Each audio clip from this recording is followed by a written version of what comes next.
أعوذ بالله من الشيطان الرجيم. بسم الله الرحمن الرحيم. الحمد لله رب العالمين، وصلاة وسلاما على أشرف المرسلين سيدنا وحبيبنا ومولانا رسول الله صلى الله تعالى وسلم عليه وبعد. والسلام عليكم ورحمة الله وبركاته. adáwọ̀pẹ́ fún Ọlọ́run àtọ̀rọ̀ ìkẹ́ àti ìgẹ̀ fún Ànábì sallallahu alaihi wasallam. Àṣẹ́dúkú bọ̀ orí àsàlátù ẹ bá ṣe ọ̀kan Ànábì ní Ọlọ́run ṣe mẹ́wàá àgbàlagbà ọ̀rọ̀ ẹnu wọn bá súnà púpọ̀. Ọlọ́run gbé látòrí àfáà àgbà Sheikh Alimi Sheikhu wa Tajul Adabi àtàwọn táwọn láàrin méjèèjì òní ń bẹ láàrin méjèèjì àwọn àbẹ̀gọ́ rẹ̀ àwọn èèyàn pọ̀ ma bayna ash-shaykhayn al-karimayn al-muhtaramayn al-azimayn Sheikh Alim wa Sheikh Tajul Adab. Àtọ̀rọ̀ ìkẹ́ àti ìgẹ̀ gbọ́n àfáà tí wọ́n láàrin Ọlọ́run bá kó wọn pọ̀ látòrí Tajul Adabi náà fẹ́kàn wa alájẹ́ àgbà bá wa lágbàjì bá Sheikh Adam wa àmàkàwọn ẹni Ọlọ́run ẹni rí lọ́n gbogbo wọn lọ́n bá kẹ́yẹ wọn bẹ́nu aláwọn obìnrin náà lórí àwọn àti àgbáyé àwọn tó sì gbogbo méje yàyà mẹ́fà nínú ẹ̀sìn nínú Islam fún lọrin nìyẹn rú sẹ́tà wọn yóò ń ṣe yujidaru an yukitaba juhuduhum bima idh-dhahab thumma yu'allaqu ala astari al-Ka'ba ya'zimi ma qaddamuhu lana fi hadhihi ad-diyar basalu an-nafasa wan-nafis fi sabili rasmi hadha at-tarikh al-mu'azzam تاريخي وطافين سفاري لين كل من انتصب إما من أبيه أو من أمه توني نسبة سيلون يفتخر سيرون تاوان سيلين نيوم لما يونسي ọlọ́run bá kẹ́ gbogbo wọn wọ́n tí wọ́n kù láyé wọ́n tí bàbá khalifa àgbà tìní bàbá wa tí a fi ọ̀wà tàkùnlé dákọ wọn khalifatu al-adabi yina kafatan ẹn tọ́lọ́run istafahu li nafsihi istafahu lana waj'alahu khalifata hadha al-asr الشيخ مصطفى كمال الدين بن حبيب الله بن موسى الأدبي حفظه الله ورعاه سدد الله خطاه مد الله بالعمر والعافية آمين يا رب العالمين. látòrí tí wọ́n wá kárí gbogbo àwọn rúkìnù rọ̀kìn àwọn òkè tó gbélé ẹ̀rú lọ́rin bàbá sẹ́kí Màlàmí bàbá mufti àgbà fún gbogbo olú lọ́rin tílé àtòkò fadilatu Sheikh Sulaiman Faruq oníkejì pàlì miskinu billah حفظه الله ورعاه lọ́nà bá sí bàbá pẹ̀lẹ́pẹ̀lẹ́. àwọn bàbá wa bàbá ń dó mọ̀ tìní náà bàbá pẹ̀lú wọn lọ́hùn wọ́n fi wọ́n lẹ̀ láíláí tí wá kárí gbogbo àwọn àfáà wa la hawla wala quwwata illa billah. Now èyí tí mo fẹ́ sọ lẹ́ni kò ní pọ̀ rárá bí ìsìn láì kò sí pẹ́ ṣùgbọ́n tó pé máa bẹ̀rẹ̀ ọ̀rọ̀ lórí ẹ̀ mo fẹ́ fi àwọn kankan rinlẹ̀ ń bí torí àwọn èèyàn ń ṣe àbòsí púpọ̀ kì í ṣe tẹ́ jalábòsí báyìí lọ́wọ́ sì ní ja'altuhu muharraman harramahu ala nafsihi ọlọ́run ṣàbòsí ṣíṣe léèwọ̀ fún ẹ̀ ṣàbòsí ẹnì kankan ma rabbuka bidhallamin lil abid ó sì wọlé kéré máa bá mi ní sàbòsí ó wá ní òun ọlọ́run ṣe é bẹ́ẹ̀ nàná muharraman fala tadhalamu ẹ má sàbòsí wọ́n àwọn tá à ń sọ lákọ̀ọ́kọ́ gbọ́ àwọn ọ̀rọ̀ tẹ́pẹ́lẹ̀ yìí kò kán àdàbíyà yẹn lẹ́wọ́ wọn sí wọ́n wà àdàbíyà sí ẹ̀sìn àwọn tí ò rí bẹ́ẹ̀ a ní láti debunk ẹ̀ kìí ṣe pé ti fi kórìíra yín that is one. ẹlẹ́ẹ̀kejì gbogbo àwọn tá à ń play tó ẹgbẹ́ nu Sheikh Adam ẹ̀sìn ti ń jáde ẹ̀sìn fún ní màání mukhtara ẹ̀yìn ṣe ikhtira'u màání fún ẹ̀yìn hawala ní tí èsì òní kọ́sùdù wa a sì jẹ́ kọ́sùdù ó clear hátà àfi sípì pẹ̀lú ọkọ̀ ọlọ́run tó ń ti bẹ́ẹ̀ gbóntẹ́ ìgbọ́lá ní Sheikh Adam fún ara wọn táà ń bá yín tú nígbà ń wí ń bẹ lọ́wọ́ tí yín náà báwa sí gbé jáde táwọn sàlàyé ẹ̀yin náà gbé jáde yẹn nálẹ̀ fáwọn yẹn ìkan ọmọ kan kọ́ tẹ́ nǹkan yẹn ẹ̀tún ni mo ní Ansarudeen pé àwọn ọmọdé amẹ́ríkà sílẹ̀ kìí ṣe Sheikh Adam nígbà mú ibẹ̀ Sheikh Adam ló wí bẹ́ẹ̀ kẹ́sẹ̀ tiẹ̀ lọ́gbọ̀ wọn láwọn tí wọ́n ní wọ́n bá wọn pé nígbà tí amẹ́ríkà sì ń gbèrú pé kí ni kàwọn fẹ́ wà wọ́n sì ní ara ṣẹbẹ́ lẹ́ẹ̀fẹ́ mọ́ tẹ́lẹ̀ ni ajẹ́ pàwọn náà ní tẹ́lẹ̀ ní téèyàn ọba ni yé claim ẹ̀ Sheikh Adam lọ sọ kìí ṣe mi ìṣe tẹ́ ń fún kọmísì wa ma aradtu bi hadha illa al-islah pèsè correction àwọn nǹkan tí islam gbogbo nǹkan tí ó sì lára wa ni so mi àwakọ́lá ní kílò lálàáfíà ṣùgbọ́n tó ń ti bẹ́ẹ̀ yóò lé ní kílò lálàáfíà kẹ ma bó kọ́lé bàbá wa jẹ́ ní tí èsì tí wọ́n kẹ ma lẹ́mọ́ àbí tí wọ́n ti lẹ́mọ́ wọn tẹ́lẹ̀ ká má síkú nígbà tí àti tó síkú that is one. Two tí mo tún fẹ́ fi ṣàlàyé gbogbo ẹbẹ níbẹ̀rù Ọlọ́run tó pọ̀ gbogbo àwọn bàbá ìlọ́dọ̀ tèmi bàbá wa gbogbo àwọn afáwa ni wọ́n àwọn afáwa sì ṣe pé wọ́n fún wa nìyẹn ọkùnrin tí ó wá láti London tí ó ń sọ̀rọ̀ nípa kùránì tán lé odidi ẹnìkan tú ìkan náà bàbá wa tán tú tí kálukú ń kóbò wọn lẹ́nìkan gbé wá ta lóhun tóhun lóhun dá kùránì tú nísì ẹnìkan kan sọ̀rọ̀ lórí ẹ̀ ní kálukú ń gbé gẹ́gẹ́gẹ́gẹ́gẹ́ wọ́n sàbòsí nítorí bá ṣe ilé ìwọ̀ fáwọn tọ̀hún táwọn bá wọn jà látijọ́ ìta àparí ẹ̀ kí ló ṣe lẹ́tọ̀ fẹ́lẹ̀ sí nítorí pé òun jára wa ẹjá bẹ̀rù Ọlọ́run ẹni tó wá wáyé tó kàn ìmí ń bẹ̀ òun ló wá lọ pàtàn pé 1907 ni wọ́n bí àwọn alájà àgbà kí ká wá dákẹ́ ni àáfà àti wá sọ ìgbà tí wọ́n bí àwọn fún wa èmi gan fúnra mi a lè pe mistake alẹ́ ní ìṣe mistake tí a bá tí nǹkan bá jẹ́ 1893 tí a pè ní 1894 bí wáyé àbí kankan náà ni 1894 ni mo pè ṣùgbọ́n mo padà rí pé 1893 ló correct tó yẹ pé tá a bá ti ní 1893 ní 24 years 24 good years Alhaji Àgbà ju Sheikh Adam lọ èmi kọ́ ní sí wí ẹ gbọ́ lẹ́nu Alhaji Àgbà fún ara wọn báyìí wa qabla hadha ẹ jẹ́ mahada bi hadha at-tamhid al-mutawadi' annahu la gharawa wala gharaba في أن يختلف الناس في تاريخ شيخنا ومولانا محمد كمال الدين الأدبي وليس ببدء في هذا فقد كثر الجدل حول تاريخ ميلاد الإمام الأعظم النعمان بن ثابت المكنى بأبي حنيفة أول الأئمة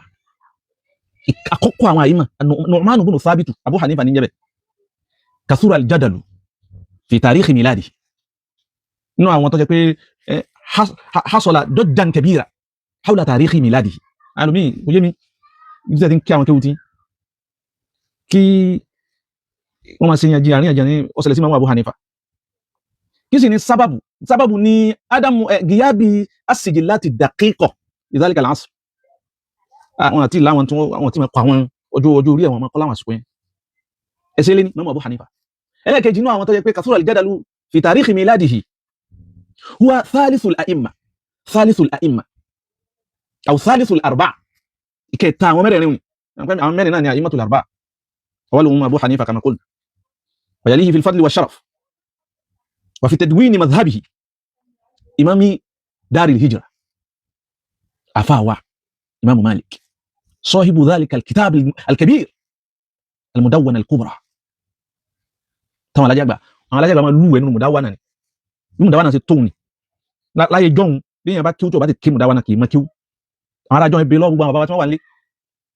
ọ̀pá jùlọ àwọn bàbá alágbàjì ẹ lọ bí wọ́n léèrè tíra òní jẹ́ mudawana ọkùnrin ogun ló kọ tíra náà tíra àwọn bó ṣe wá tóun ní tó ṣòro ké 40 years náà Malik fi ṣe náà mo ṣe á fi ká pẹ̀lẹ́pẹ̀lẹ́ láàrin ìṣẹ́jú mélòó bó ṣe wá tóun ní ibẹ̀ Alhaji Àgbà tí wọ́n lúwẹ̀ fíkíù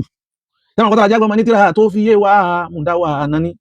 tira ohun Alhaji Àgbà Alhaji Àgbà tó máa ń sọ àwọn ahkamu fikihiyya àbó tó wá quote reference àbí kan sọ lórí ahọ́n tààlà yóò ṣe àṣàrà ila al-kitab tira tó fi yé wa mudawana ní tira tó fi yé wa mudawana ní Alhaji Àgbà wà ní àfà àgbà tó sọ bẹ́ẹ̀ Maliki ní lọ́n kí Alhaji Àgbà mẹ́wọ́n ká bẹ́ lọ nínú ẹlẹ́kẹta àwọn àyíma tó jẹ́ pé kathura al-jadalu hawla tarikh miladihi bima'na lam tattafiqu al-kalima ọ̀rọ̀ àwọn àfáà ẹnu papọ̀ pé ìgbà tí wọ́n bí ní eléyìí báyìí wọ́n jẹ́ ṣáráfù fáwọn àfáà wọn al-Imam Muhammad ibn Idris al-Shafi'i alayhi rahmatullah ẹsẹ̀ méjì tó yẹ lọ́tọ̀ lọ bí wọ́n kàn lọ wọ́n kàfẹ́kẹ́ fi mọ̀ nítorí àwọn olódò kan tán gbé nǹkan káàkiri èdè ìgbìnìkan pọ̀ ìgbìnìkan tàbí àfáà àti ìgbìnìkan alólòdò ní olódò kí lẹ fẹ́ kéwù náà ní kàwé kún ẹ̀kọ́sẹ́ kéwù náà ní kò tún yé yín kí wọ́n ti rí yín náà èébú nìkan àti pé wọ́n lẹ́ máa ṣe ẹ má bọ́ àwọn àgbàlagbà tó ń ti bẹ́ẹ̀ ẹ má bú wọn kò sí ẹ̀ntẹ́lẹ̀ sí láyé tẹ́ fi gbọ́ ìbú kánú àwọn àfáwà látòrí Sheikh Adam lẹ́nu wa alayhi rahmatullah taqabbala Allahu minhu saliha a'malihi wa tajawaza an khati'atihi wa hafawatihi wa zallatihi wa jami'i dhunubihi lọ́n bá ṣe bẹ́ẹ̀ fún àti gbogbo àwọn àfáwà lápapọ̀ wa qablahuma ṣáájú àwọn méjèèjì al-imamu al-azam Abu Hanifa wal-imamu ash-Shafi'i ṣáájú wọn ẹni tí àríyànjiyàn pọ̀ lórí ìjọ tí wọ́n bí sayyidu hadhihi al-umma nabiyyuna Muhammad sallallahu alayhi wa sallam àwọn kan ní 9 ni wọ́n bí àwọn kan ní 12 ni wọ́n bí àwọn kan ní 15 ni wọ́n bí bẹ́ẹ̀ tí tó wù ní kẹ́ bú Alhaji Àgbà ẹbú ànábì náà bẹ́ ẹ bàjẹ́ púpọ̀ ẹ bàjẹ́ gan ni o lọ́mọdélé gbogbo àwọn àfáà wọ́dàrú wọ́lá àti tóbi Ọlọ́run náà ìkánnú àwọn àfáà wa ní pé wọ́n kọ́lá mú lè pè wọ́n bàbá wa ó yẹ kí n fi ó kọ wọn kún kìíní yìí ni torí àwọn gangan ló jẹ́ kí n jáde tí ìbá sáwọn ẹni jáde àmọ́ àfáà wa ni wọ́n ní tìtorí pé ọ̀rẹ́ àfáà ẹni ni bàbá wa ni wọ́n torí pé ọ̀rẹ́ bàbá ẹni ni a fún wọn kọ́lá àwọn lè sọ nǹkan wọ́n lè tó máa ń kò wọn sọ tí ó tẹ́ wa lọ́rùn wọ́n yìí sọ sí ẹ̀kọ́ gbogbo tó máa sọ tí ó tẹ́ wa lọ́rùn wà láyà fìrẹ́ra ni torí pé ọ̀rẹ́ bàbá wa ni wọ́n ọ̀rẹ́ àfáà wa ni wọ́n torí tí wọ́n ó jẹ́ kí n jáde tí ìbá ṣe bẹ́ẹ̀ tọ́lá tí ó bá ti ní túnmọ̀ ní jáde sí wọn torí ọ̀tọ̀ ní táwọn wí ọ̀tọ̀ ní táwọn wí ọ̀rẹ́ bàbá wọn wà sí àgbáyé fadilatu sheikh ash-sha'ir al-qadir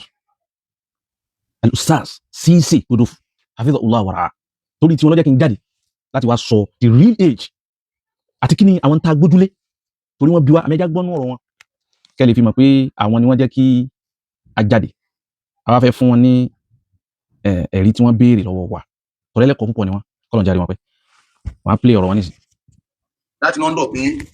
ẹ jẹ́ ń dá ọ̀rọ̀ wọn náà padà sẹ́yìn díẹ̀. adúgbò ní ọ̀dọ̀ Ọlọ́run ayin Ànábì wa Muhammad àkíyèsí kan ní ṣókí lérí ọ̀rọ̀ ọ̀kan nínú àwọn àfáwà àgbà àfáwà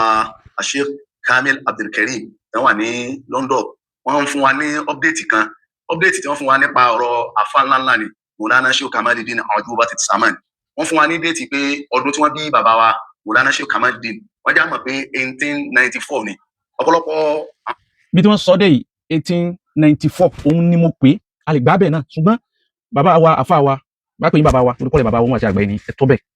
tí bá pè yín láàfá wa ẹ tó bẹ́ẹ̀ torí pé ọ̀rẹ́ àfá wa ni yín bàbá wọn àti àgbà bàbá ni fún wa ọ̀rẹ́ wọn wá ní bàbá wọn àti àgbà àfá ni fún wa àfá ni wọ́n fún wa ẹ tún wá jọ ọ̀rẹ́ wọn méjèèjì kàláfà tí ń wí lórí ọmọ kí ó kankan o èmi ni o kọ́dírì Sheikhina wa abina al-Wa'id al-Alami bàbá wọn àti àgbà yìí lọ́dọ̀ mi nínú ọkàn mi so òun ni pé àfá mi òun ni yín nítorí pé ọ̀rẹ́ àfá mi ni yín bàbá mi ni yín nítorí pé ọ̀rẹ́ bàbá mi ni yín now so 1894 ni mo pè tẹ́ gbọ́ tẹ́lẹ̀ yes a lè wí bẹ́ẹ̀ náà èyí tí mo mọ̀ tẹ́lẹ̀ nù bọ́gbà tí mo wá padà wá rí kankan mo rà rí pé 1893 òun gan òun tún wálẹ̀ sí tí ó máa jẹ́ pé 1894 tí mo wí tẹ́lẹ̀ 23 years náà fi Sheikh Adam lọ láwọn alájàgbà torí pé n tẹ́mi fẹ́ proof ni pé bàbá ni wọ́n wé sọmọ wọ́n yẹ́ sẹ́yìn kan sábò bàbá làlájàgbà sí Sheikh Adam eléyìí ò dín kankan kùnú ọlá Sheikh Adam kò dín kankan kùnú ọlá alájàgbà 23 ni mo pè tẹ́lẹ̀ ṣùgbọ́n nígbà tí mo padà rí tó àsọ́hù látẹnu alájàgbà ju alákọ̀ọ́kọ́ lọ wọ́n jẹ́ 1893 so tó bá ti wá jẹ́ 1893 24 years nígbà lọ Sheikh Adam ẹ̀yin kankan fún ara yín ẹ bá wa dá nínú kọ̀rọ̀ bàbá ní àbẹ̀bẹ̀ so ẹ jẹ́ gbá ọ̀rọ̀ àwọn àfáà lọ kí n tó pẹ́ rí mi jáde náà. láti London pé 1894 òun ni bàbá nítọ́fà tó fi rí bẹ̀ ni pé ọ̀rọ̀ àgbẹ̀ àwọn atájọ́ ọmọ akẹ́kọ̀ọ́ tá a wà ní University of Ilorin tá a bá fẹ́ kọ̀rọ̀ nípa àwọn àfáà wa yìí wọ́n fẹ́ kí á mú déètì wá ọjọ́ òní wọ́n bí wọn kó lágbà tí mo ń ṣe master ní University of Ilorin bàbá Maulana Sheikh Kamaluddin àwọn ni mo kọ́ kíní lé lórí so lọ́jọ́ kí n tún níwádìí nípa ọ̀pọ̀lọpọ̀ nǹkan mi wọ́n á bi mí pé mo lè mi ti rí 1905 wọ́n á jẹ́ kí èmi náà wọ́n á fẹ́ kí n ṣe àlàyé rẹ̀. àwọn àfáà àwọn tí wọ́n sọ̀rọ̀ yìí wọ́n nígbà tí wọ́n sọ pé 1894 náà bí àwọn alájàgbà pé àwọn kan wá bí àwọn torí wọ́n mọ̀ pé àwọn náà gbìyànjú nínú ìtàn wọ́n sì gbìyànjú dáadáa nínú ìtàn tó tọ́ wọ́n ní àlálùkù wa títí sa àwọn fún masters ọ̀rọ̀ alájàgbà nípa alájàgbà làwọn kọ àwọn yìí tí wọ́n mọ̀ ni wọ́n á pe àwọn pé àfáà ọmọ kéwu wọn ọmọ wọn mọ̀ sọ báyìí so ọmọ kéwu wọn mọ̀ sọ báyìí níta sì rí tẹ̀yìn wí tẹ́lẹ̀ ní 1905 ní tí ó máa jẹ́ bí ọdún 11 sí 12 tí ń bẹ láàrin àwọn alájàgbà àti Sheikh Adam so tí ó máa jẹ́ ẹ̀gbọ́n àtàbúrò so àwọn náà sọ sí pé ẹ̀gbọ́n àtàbúrò ni wọ́n níta àwọn fẹ́ fàyọ nìyẹn so èmi sì gbà pé bó sì ṣe rí nu pé bàbá sọmọ ni wọ́n so ẹ̀rí tiwọn tí wọ́n ń jẹ́ kí káwọn ẹ̀rí wọn nísìn gbogbo ẹ̀yin èèyàn náà wá gbọ́ ẹ̀rí tèmi náà ẹ wàá wo èyí tí ó bá tẹ̀wọ̀n jù gẹ́gẹ́ nísìn náà ẹ já gbọ́ wọn síwájú dáadáa. ní ṣókí nígbà tí ọ̀kan nínú àwọn afáwà gbani al-alimu al-falaki bàbá wa Professor Ajétúmọ̀bí nígbà tí wọ́n fi ń bẹ ní àsìkò akẹ́kọ̀ọ́ mọ̀tàmọ́ àgbà tí wọ́n lọ ní sí master wọn ní. mo ń play rẹ̀ láti orí kíní ni o wọ́n ti kí wọ́n máa ti polówó ìfẹ́ wa wọ́n ti 1979 wọ́n á sọ̀rọ̀ ọ̀rọ̀ tí wọ́n kọ́ nípa Maulana Sheikh Kamaluddin wọ́n á ní fún ara wọn làwọn lọ lè bá Maulana Sheikh Kamaluddin ní 1979 ní ọjọ́ kejì oṣù kẹta 1979 àwọn lọ bí wọ́n pé àwọn fẹ́ kọ̀rọ̀ nípa yín táwọn lọ lè ṣe kọ́sí táwọn lọ lè ṣe University of Ibadan ní Department of Arabic and Islamic Study bàbá wa ń sọ fún àwọn èèyàn Maulana Sheikh Kamaluddin pé ìgbà tí wọ́n bí àwọn ìjọ kẹsàn-án tí wọ́n yọ ọ̀kan nínú àwọn balógun Ajíkòbí ìgbà náà wọ́n pè wọ́n ní Ahmadu Biala bàbá ń sọ fún àwọn pé ọjọ́ náà ni wọ́n bí àwọn. ṣé ń gbọ́ ọ̀rọ̀ tí wọ́n sọ yìí o náà. wọ́n lè wo àwọn history olùpìtàn ńláńlá ni bàbá wa L.A.K. Jimoh nínú ìwé wọn wọ́n pè ní Ìlọrin the journey so far bàbá wo ìgbà tí wọ́n yọ bàbá wa náà ń jẹ́ 1900. a rí pé nínú èyí tí bàbá wa Ajétúmọ̀bí kọ yìí mo rí evidence bí bàbá Professor Ajétúmọ̀bí ní ẹlẹ́ẹ̀kejì bàbá wa Professor Ajétúmọ̀bí àti bàbá wa Professor Agas nígbà tí bàbá wa Maulana Sheikh Kamaluddin tí wọ́n fún wọn ní Dr. Fariya ní University of Ilorin ni wọ́n fún wọn ní honorary doctor. àwọn bàbá wa méjì àwọn bàbá professor méjì náà jẹ́ àdàbí àwọn náà wọ́n kó ọ̀rọ̀ bàbá Sheikh Kamaluddin jọ kó àwọn jẹ́ ká mọ̀ pé àwọn tún ṣe interview nínú ìwé. mo ti program lọ salaam aleykum mo ti program lọ mo wà lórí program. náà wọ́n pe ìwé náà ní al-Usiwa wọ́n á ní sharihu al-Majmu' al-Mufid ọ̀pọ̀lọpọ̀ àwọn ọ̀rọ̀ tí Sheikh Kamali kọ lórí ní kéwú wọ́n kó jọ síbẹ̀ kódà wọ́n. lóde àwọn sáà sí tòsí bí wọn kọ́ mọ́tí wọn kẹ́yìn kí ni wọn lábẹ́. English language ìwé tí mo wí ń bẹ lọ́wọ́ mi. ìwé ti project bàbá wa Ajétúmọ̀bí Professor Ajétúmọ̀bí náà òun náà ń bẹ lọ́dọ̀ mi. bàbá Ajétúmọ̀bí àti Professor Agas wọn mention àwọn méjèèjì ọmọ kí wà lájẹ àgbà dáhìrì fún wọn. nísìnyí mo ṣe wáyé so ibi ìwé ni wọ́n wá ń sọ bí tí mo pè ní àlẹ́ òsínwá yẹn wọ́n ní wọ́n bí Sheikh Kamali Deen wọ́n ní 1905 wọ́n ní or 1906 or 1900 torí bí wọ́n bá sọ nǹkan ìwọ ni wọ́n kọ kí la rí àwọn ọmọ kéwú àgbà fún bàbá Mọ̀lánà Sheikh Kamali Deen ibi tíra àwọn yìí ni èmi ti gẹ́ẹ̀tì 1900. ẹ má bínú àfa wa wọ́n sọ ẹ má kàn mẹ́bìnrin lákùn torí káyọ̀ mọ́lòfo àwọn bàbá Agas wọn bẹ láyé wọ́n sọ ọmọ kéwú àgbà ọmọ kéwú ni wọ́n tẹ̀ǹdẹ̀lẹ̀ yẹn yẹn làwọn méjèèjì àwọn ọ̀sẹ̀ àwọn méjèèjì dákọ̀ wọn ṣe báwọn pé wọ́n ṣàgbà ilé kéwú wọn bá wọn tó bí ètò pé àwọn ṣàgbà tó kọ wọn ni àwọn wọn ṣàgbà iná sí àwọn náà tún wá sínú ọmọ kéwú àgbà gbogbo ẹ̀ lápadà sàwọn ọmọ kéwú àwọn alájà àgbàjọ mi fi takò nǹkan fi ń sàlàyé ọ̀rọ̀ fáwọn èèyàn Sheikh wa náà. ọ̀kanu ẹlẹ́kẹ̀ẹ́ta tí mo tún ti gẹ́ẹ̀tì 1905 tíra kan ọ̀kan nínú àwọn àfáà wa gbani bàbá wa tí mo fi àpọ́nlé dárúkọ wọn bàbá lọ́yà Alárápé Salman wọ́n pàdé mi ní àwọn àyè wá sí púpọ̀ wọ́n á fẹ́ràn Ọlọ́run lára wa pé pẹ̀lú ẹnu bá ṣe gbìyànjú mọ́ ẹ̀ sáà lè nípa ọ̀rọ̀ àwọn déètì bàbá wa Alárápé Salman tí mo wí wọ́n jẹ́ ọmọ àfáà wa Salman Ake á rí pé àfáà wa Salman Ake àwọn ni bàbá Mọ̀lánà Sheikh Tajul Adabi wọ́n pè ní mi ò fẹ́ kán sọ àwọn evidence yẹn kẹ́lẹ́ gbọ́dọ̀ yẹ kí n ti dá dó torí táìmù but ẹ jẹ́ kán sọ díẹ̀ sí bí àbíṣẹ́jú méjì sí. bàbá wa Salman Ake yìí àwọn ni wọ́n á bí bàbá wa Alárápé Salman bàbá Salman Ake wọ́n sì bò padà ní láàárọ̀ ọjọ́ Alárùbá ní ọjọ́ kẹrin oṣù kejìlá 1974 ní bàbá Salman Ake bàbá Salman Ake tí wọ́n sọ yìí àfa bàbá Alárápé táwọn ìyàwó wọn tó wá bí bàbá wa lọ́yà Alárápé sàn yìí àwọn náà wọ́n tún jẹ́ ìyá wa Mariam yìí wọ́n ń jẹ́ ọmọ fún bàbá wa ní ẹni ńlá ní bàbá wa Sheikh Soliu Al-Qadi bunu Sheikh Abdul Qadir àwọn jẹ́ Al-Qadi àgbà ńlọrin nígbà tó ní wọ́n máa jẹ Imam Mọ̀lẹ́ Ìlọrin wọ́n wá ń jẹ́ ọmọ ìyá fún bàbá wa Sheikh Tajul Adabi bàbá wa yìí Soliu àwọn àpẹ àwọn ni wọ́n ń pè ní Zainul Abidin àwọn ni wọ́n bí ìyá bàbá wa San tí mo tún gbà tí pé gbogbo nísìnyí lọ́dọ̀ àwọn bàbá gbogbo àwọn Adabi yùn bẹ́ẹ̀ ni mo ti gẹ́ẹ̀tì mẹ́sẹ̀gì yẹn bàbá wa Alárápé àwọn ìyá wa Mariam yìí náà ní tún jẹ́ ọmọ ìyá fún ìyá wa alálùbáríkà ni ìyá wa Asmau tí wọ́n bí àfa ńláńlá onímọ̀ púpọ̀ ni Allamatul Asr. gbogbo tí àwọn àfa wa ń tà àti sọ wípé wọ́n kó àwọn èèyàn wá tí wọ́n sọ láti fi ìdí òru múlẹ̀ pé 1905 ni wọ́n bí àwọn alájà wọ́n sì ń rẹ́rìí mú wa ẹja mọ̀ gbọ́dọ̀ ẹja kó fún ṣẹ́jú kan sí. bàbá wa àfa wa Sheikh Abdulrahman baba Leela Imam Mọ̀lẹ́ àná tí wọ́n sì padà ní 1987 bàbá Imam àná tí bàbá Sheikh Adamu ròyìn pé ìmọ̀ yìí pọ̀ kódà kan bá tún ti wọ̀lú kan wọ́n sì tún máa ní pọ̀ èdè ibẹ̀ wọ́n sì tún máa ní ìmọ̀ ibẹ̀ bàbá wa náà ká fi máa bí àwọn ibi tí mo ti gẹ́ẹ̀tì àwọn sọ́ọ̀sì ni àwọn tíra tí mo wí ń bẹ lọ́dọ̀ mi èyí tí bàbá wa Alárápé Salman tí wọ́n fún mi tí mo lọ gbà yìí ìwé náà ń bẹ lọ́dọ̀ mi pírójẹ́tì ni wọ́n kọ síbẹ̀ pé bàbá Mọ̀lánà Sheikh Kamali Deen wọ́n bí wọn ní àárọ̀ ní ìjọ Alárùbá ní nǹkan ní déédéé aago 7 kọjá ìṣẹ́jú 15 ní nǹkan nínú ọjọ́ kọkànlá oṣù kínní 1905 ìdáhùn náà tó kọ síbẹ̀ nù lọ́jọ́ kémi máa fọwọ́ mú 1905 púpọ̀ báyìí pé 1905 wọ́n á bí Mọ̀lánà Sheikh Kamali Deen ẹ̀rí pé wọ́n á sì kó padà ní. mo fẹ́ kẹ́ tẹ́tí gbọ́ àbí tán dé dákun tẹ́tí gbọ́. 18 December 2005 kájẹ́ pé wọ́n máa jẹ́ dédé 100 ọdún wọ́n wáyé pé 1906 táwọn bàbá Professor Ajétúmọ̀bí àti bàbá Professor Agas ọlọ́ba àṣàdékùn àlàáfíà wọn tí wọ́n ń wá ajẹ́ pé ó dín ní ọdún kan ní 100 ọdún tó bá ṣe pé ní 1907 ni ajẹ́ pé ní ó dín ní ọdún méjì ní 100 ọdún a rí i pé bàbá Mọ̀lánà Sheikh Adam Abdullah Al-Ilori àwọn tí wọ́n bí wọn ní 1917 tó wáyé pé 1917 tí wọ́n bí wọn ni ajẹ́ pé yóò máa jẹ́ báyìí tó ṣe dédé tó ajẹ́ pé yóò máa jẹ́ pé. ibi tí wọ́n ń lọ gangan òun ni wọ́n dé tó yẹ pé wọ́n bá fi bíbá yìí kún un tí wọ́n sì ṣe nǹkan kan kó tó di wọ́n ṣe tí wọ́n ṣe yìí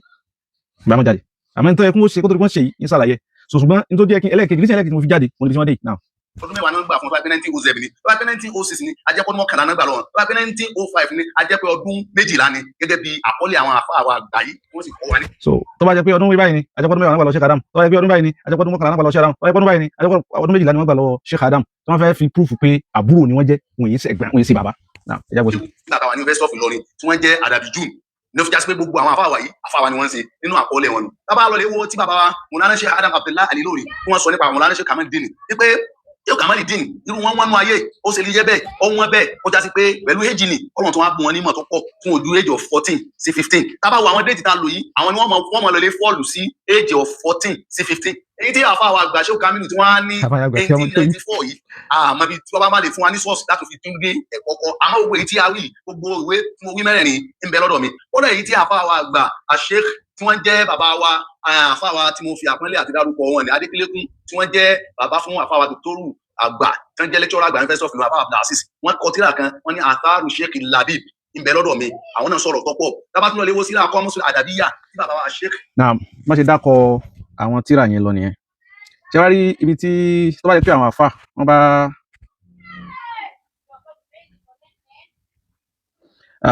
tó bá jẹ́ pé àwọn àfà wa dáadáa yìí àwọn bàbá wa yìí wọ́n ní nọ́mbà mi lọ tó bá bí èmi gẹ́gẹ́ fúnra mi látẹ̀yìn ni tí n bá ṣàlàyé fún wọn àbẹ́rẹ́ tí mo ní dání kò bá mọ̀ nídìí kí wọ́n stress ara wọn to this extent, so kò bá dẹ̀ da ju pé ojú ayé ni wọ́n ti wá sọ so èmi náà bá pè wọ́n lẹ́yìn but àfi ká correctly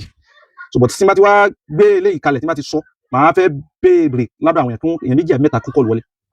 èwo látẹ̀lé tí wọ́n bí wọ́n ṣe gbogbo àwọn tí wọ́n dákun pátápátá ọmọ kí wọ́n lajà gbà ni wọn kò sí àpẹnu bẹ́ẹ̀ ìlà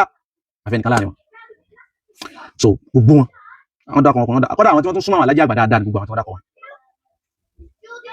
tí wọ́n sì lọ́jọ́ lórí àmọ́ wọn sínú kò sí kankan wọn tó wà náà gbọmọ kí ó now ọjọ́ wo gangan wá ni wọ́n bí bàbá àmọ́ kó tó di pé màá sọ tí a bá ti wá rí táwọn èèyàn bí mẹ́ta pé ẹni mo fẹ́ káwọn dàbíyà pé mo fẹ́ tí àwọn tí wọ́n sàdàbíyà tí wọ́n nífẹ̀ẹ́ òdodo tí wọ́n sì fẹ́ dó lórí dédé kọ́dà ẹni tó jẹ́ mọ́rìkàsí tó jó lódodo tí ó sọ òdodo pẹ̀lú bẹ̀rù Ọlọ́run tó yẹ pé nítorí kan àlìkẹ́yàmọ̀ kì í sáyé fún ó pè wọlé mẹ́ta péré ni mo nídìí táwọn èèyàn bá ti wá fọwọ́ mú yìí tí ó dáa jù tó yẹ ká tẹ̀lé tágbúrò tẹ̀lé táfi rí ọ̀nà Ọlọ́run tán lẹ́yìn ìgbà tí wọ́n ti sọ àwọn ẹrí tí wọ́n máa sọ tèmi báyìí so níwọ̀n abẹ́ àwọn náà níwọ̀n abẹ́ gbogbo àwọn tíra tó wà lọ́wọ́ wọn tó bá jẹ́ pé tèmi ni wọ́n bá mú táwọn náà bá para nǹkan àti ẹ̀yìn lọ dáa jù níwọ̀n abẹ́ wọn látòrí àwọn bàbá tí wọ́n dákọ̀ gbẹ̀yìn bàbá wa dékìlẹ́kùn èmi náà rí tíra wọn ìgbà tí wọ́n sì sọ bí táwọn ti mú rẹ́fẹ́rẹ́nsì wọn Sheikh Adama ni wọ́n lò ọ̀pọ̀lọpọ̀ àwọn tí wọ́n dákọ̀ Sheikh Adama ni rẹ́fẹ́rẹ́nsì wọn àwọn mímẹ́ tí ó sì Sheikh Adama so àwọn tíra tó wà lọ́dọ̀ wọn àwọn tí ò bá ti kú ní gbogbo àwọn bàbá yìí kí wọ́n dọ́dọ̀ wọn kán dákun pé àwọn bá ti ń tẹ́ ẹ̀kọ́ yọkọ̀ rẹ̀ tó ẹ̀ change rẹ̀ torí ọ̀la ẹ̀ torí àlìkíyàmọ̀ àwọn tó máa lọ́mọ láyé táwọn ọmọ lè change ẹ̀ àwọn náà ní kán dákun mo fi kọ́ lọ́rùn àwọn bàbá wa àfáà mi ni wọ́n ti sọ̀dí tí wọ́n ń jà àfáà wa ìjọ tán sí bàbá wa àwọn náà ni mo bẹ̀ bí wọ́n ṣe jáde kán dákun tán jáde wáyé níta gbangba yìí tán bá ti ròdòdó tán kí wọ́n tún wá jáde padà kí wọ́n ṣe báyìí náà pé tọ́ àti wá ròdòdó wáyé o bizak na'lamu annahu munsifan wa annahu taliban lil haqq wa annahu yusallimu ma'a al haqqi ma'a ma dara al haqq so kán dákun kí wọ́n jáde bẹ́ẹ̀ tó bá jẹ́ pé tèmi ni tó bá jẹ́ pé tí wọ́n náà ni tí wọ́n wí lọ tẹ̀wọ̀n jù yìí ń fi ń dá yín lójú pé kò ní tó aago 8 àárọ̀ la tí fi ṣe short video mi pé 94 àti 93 ẹ̀ cancel rẹ̀ 1905 ni ẹ mú ẹ̀dá ṣe rí lóko ti kílẹ̀ so nǹkan tí wọ́n fẹ́ bèèrè lọ́wọ́ wọn ẹ̀dá máa mú ẹ̀rí mi jáde bismillah ẹ̀kọ́ mi ṣẹ́jú kan ẹ̀rí méjì ni mo ní àmọ́ kọ́kọ́ jù kálẹ̀ báyìí èmi kì í ju ẹ̀rí tán títí tí nǹkan mi ò tún fi ṣẹlẹ̀ so ní ẹ̀sẹ̀ wájú ẹ̀jẹ̀ ń ju ẹ̀rí náà báyìí kẹ́ lísìn dáadáa gbogbo ẹ̀yàn ẹ̀ sì pè wọlé ẹnìkan ní kí n kọlù nọ́mbà Nàìjíríà mi ẹni tó bá mọ̀ kọ́dà kọ́ bá ń táàgì síbẹ̀ nọ́mbà Nigerian line mi ẹni tó bá mọ̀ kọ́dà kọ́ táàgì síbẹ̀ Nigerian line mi ẹni tó bá mọ̀ kọ́dà kọ́ táàgì síbẹ̀ torí pé àfáà wa ní mímọ̀ ni wọ́n iṣẹ́ láti gbé kọ́ wọn lọ́rùn kó tó nípa gbèsè kọ́ wọn lọ́rùn a nídìí káwọn èèyàn bíi méjì mẹ́ta wọ́n confirm èwo ló tẹ̀wọ̀n jù nínú gbogbo ọ̀rọ̀ tẹ́mi fẹ́ rí tèmi ò ní ju ìṣẹ́jú kan sí méjì lọ ó ti tán àmọ́ ẹ̀rí òní náà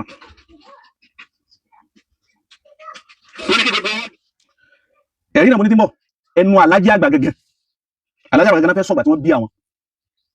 àti gbọ́dún mẹ́wàá ni àti gbọ́dún méje ni àti gbọ́dún mẹ́jọ ni wọ́n bí alájí àgbà sojú Sheikh Adam láti sùn gbogbo àwọn tí wọ́n wá ń sọ̀rọ̀ pátápátá kò sọmọ alájí àgbà bíbí inú gbogbo wọn ní ìsàyàfi ọ̀pọ̀lọpọ̀ wọn wá ní Sheikh Adam ni wọ́n kò tì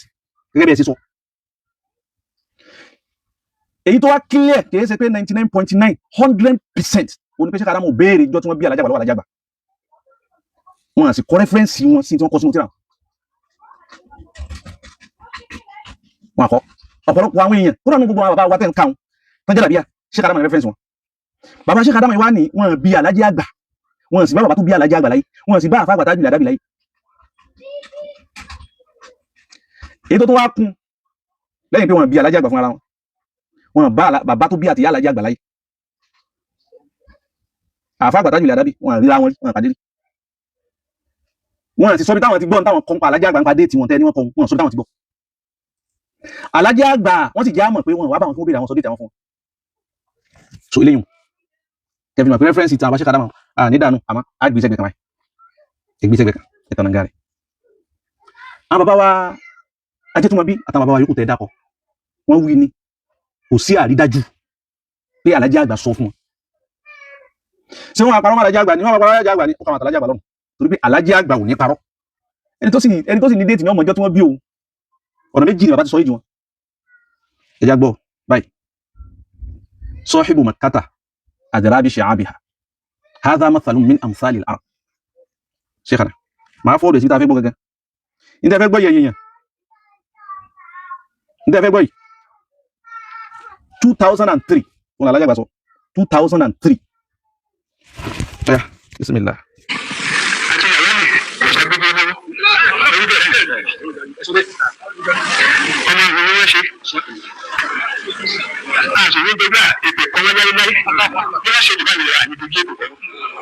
ẹ máa tẹ́tí gbọ́ o ẹ dìbẹ̀ ní tí bàbá ti sọ yìí jù wọn so clear àbábìlá so clear bí mo ṣe ń play rẹ̀ sáwọn èèyàn gbọ́ so clear alájì bàbá wa gómìnà àná alájì Muhammadu Awwal àwọn àti bàbá wa ọlọ́lá wa Sàràkí gbogbo Ìlọrin àwọn ni wọ́n ní ìyà àwọn alájà wa yanjú ẹ̀ fún wọn àwọn méjì wọn wájú alájà bàbá yìí thousands of people lọ́wọ́ wájú alájà bàbá yìí láǹsà Islam 2003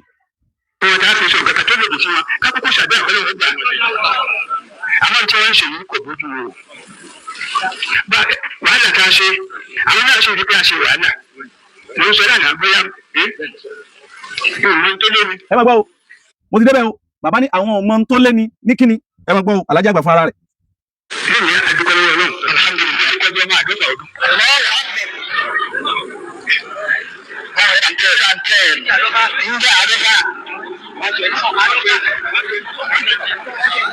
máa dá padà sẹ́yìn fún ìkẹ́lẹ́ gbọ́ 2003 láǹsà Islam bàbá ní àdúpẹ́ fọlọ́n lónìí mo ti kọjá ọmọ àádọ́fà ọdún which is 110 ní ìdàpadà sí ìkẹ́lẹ́ gbọ́. Bismillah.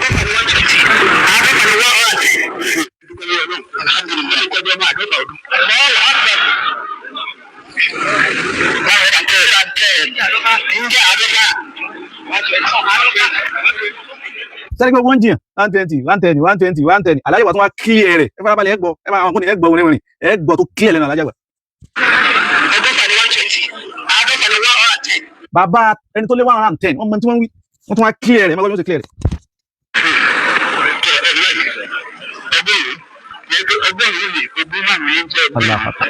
ẹ máa gbọ́ o.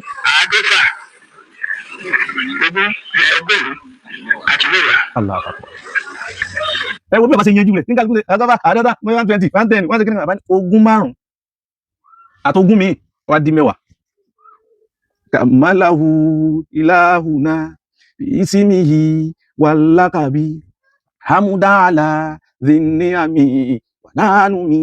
nàlí àdàbí wànánumi nàlí àdàbí. wàá tún bọ́lẹ̀ kan sí jẹ́ ń tàbà sẹ́yìn.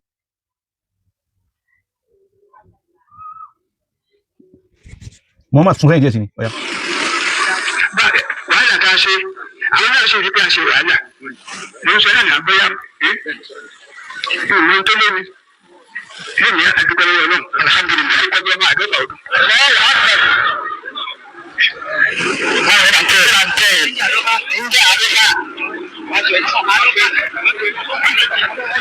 ọgọ́fà ni 120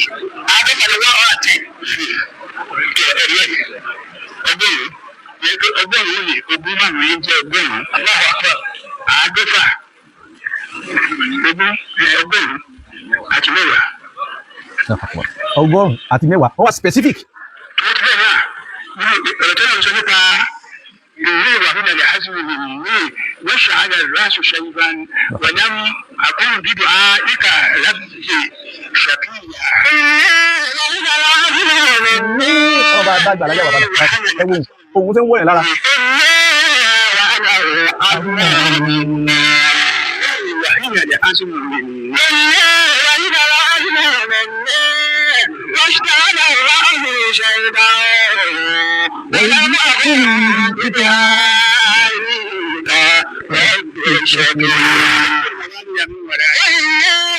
Bàbá 110 years wọ́n ní ìmọ̀ tó lé ní nítorí láwọn ọmọ tó lé kò bí yí ẹ̀ bóyá yí ẹ̀ ló tún lé could be month bóyá month ni could be week ó lè jẹ́ week even could be days wọ́n ní ìmọ̀ tó lé ní mo ti lé ní ọmọ 110 years kẹyọ kan kọ́lá bọ́ ọmọ bíbí inú alájà àgbà wọ́n bá sọ nǹkan mi táyọ̀ tí ẹni tó nìtàn sí ànígbà wọlé torí ẹni tó nìtàn gẹ́gẹ́ ó sọ̀tàn ara rẹ̀ so àwọn èèyàn wà pé wọlé nìsín ẹ̀rí alákọ̀ọ́kọ́ nù ẹ̀rí ẹlẹ́ẹ̀kejì gẹ́gẹ́ tì náà ní títún play báyìí bóyá ẹlẹ́kejì mọ̀tẹ́ kóòtù wọn sì bàbá kóòtù ni ọ̀rọ̀ ọba mọ́mọ́ òun ni bàbá sọ gbogbo àwọn èèyàn sì gbọ́ ọ̀rọ̀ ọba mọ́mọ́ ọba ẹlẹ́ẹ̀karùn-ún nílọrin fún lọrin ṣéfù ọba lọrin bàbá tún yànnà náà rẹ̀ ń bẹ̀ náà èyí náà á padà gbé wá bàbá tún àwọn tó ń jiyàn lẹ́yìn ilé ìtàwé náà wọ́n fẹ́ káwọn èèyàn kọ́ síbí báyìí 2003 ẹ mọ̀ sí ajá sọ tó lé 2003 bàbá ni mo ti lé ní 110 years ọdún wo ni wọ́n bí bàbá mo fẹ́ káwọn èèyàn kọ́ mo fẹ́ mathematics àbá Abdullahi Salman ẹ mọ̀ sí ẹja nìkan ẹ sí iná tàlọ́wà bẹ́ẹ̀ 110 years ẹ mọ̀ wùlẹ̀ sí tó léwu ẹ mọ̀ fi kún 110 years ẹ sí ejùn padà sẹ́yìn déètì wo ni wọ́n bí bàbá tàlájà gbà yìí kọ́ tí òkú la ṣe yìí ó ti gbogbo nǹkan ló ti dànù ti dànù 2003 ni bàbá sọ wọ́n ní àwọn ti lé ní 110 years kí ni èjì wọn gbà oníyọ́ wọn Imam Abdulkadir bàbá wa nù alimọ́mọ́ ọlọ́ba kẹ́ àbá Imam Azaz Salamu tàná kí ni èjì àbábílẹ̀ ti kọ́ mo fẹ́ kẹ́lómi iná ọkọ́ wọ́n yẹ pé mi nìkan àbábílẹ̀ ọmọ mathematics 2010 wọ́n láwọn ti lé ní 110 wọ́n ní 110 years 110 years 2003 yíyẹ wo ni wọ́n bí wọn ìfẹ́ tó àbábílẹ̀ nìkan wọ́n ní tani ọba kọ́ àbá Zakariya ní 1893 mo ní ìtẹ́nìkan sí 1893 1893 alhamdulillah tí ma ti ń sọ kankan fún yín gbogbo ẹ̀rí tó bá wọlé ní lọ́wọ́ tí ìbá ti sọ̀rọ̀ wọ́n kò lẹ́rí lọ́wọ́ kìí sáwọn afárá tán sọ̀rọ̀ ní báyìí náà so bí tí mo fẹ́ bá délé lónìí náà so kó tó di pé wọ́n á bẹ́ àwọn afárá síse àwọn bàbá síse níṣẹ́ ẹ dẹ́dẹ́ tí bàbá adé kílé kún lọ wọ́n yìí tí kú ọlọ́njẹ́ mi ogun tí wọ́n yí padà for correct gbogbo àwọn tó bá tó kù ẹ máa ẹ káàkiri ẹ̀yin lẹ́sìn tẹ́ ń wo kí iṣẹ́ tẹ́ ẹ sí láàárọ̀ yìí kó lè nítumọ̀ kẹsì lè ní ládá iṣẹ́ tẹ́ ẹ sí pọ̀ kẹsẹ̀tì náà ń sẹ́ndì ẹ̀ sí tẹ́ bá béèrè rẹ̀ tẹ́ bá ní tọ́ ẹ̀mọ̀ lọ pèrè fún bàbá wọn mi tọ́ àṣẹ́bíṣẹ́ kìíní nǹkan kó wà parẹ́ so ẹ̀yìn ẹ̀yẹ́ tó wọ́n bá mi ṣe kìíní kan 1817 ni wọ́n bí Sheikh Adam wọ́n bí Alhaji Àgbà ní 1893 bẹ́ẹ̀ sí kọ́ síbí ọdún mélòó ni mẹ́láàrin wọn ẹ̀dá pẹ̀sì bá ń kọ́ síbọn Sheikh Adam 1817 àbí tó ní wọ́n bí wọn so wọ́n bí Alhaji Àgbà ní 1893 kí ni age difference mẹ́láàrin wọn ẹ̀dá pẹ̀sì bá ń ṣe